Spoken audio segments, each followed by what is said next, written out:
Fotbal byl vždycky jako číslo 1. Dávej. 11 kopce, Tome, no. Talent neměl, ale pílí se vypracoval. Ještě Tome, běž za ním. Kamarádi říkali, že jsme blázni, že ho 3krát týdně vozíme do Prahy.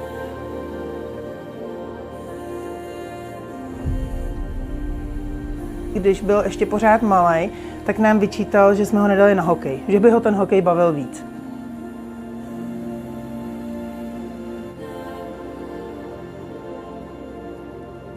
Oni řekli, že není fyziologicky zdatný, aby hrál za Baník Ostrava. Postoupení na mistrovství světa, to byl jeho životní sen. Myslel, že prostě je to balón a přihrávky a střely a z prvního tréninku s brekem utek. Jeho výjimečnost není v technické práci s míčem a nikdy to pravděpodobně úplně nebude. Sadílek podepsal Eindhoven. Jeho jediná nevýhoda je malá výška. A pro tenhle moment to všichni ty kluci dělali.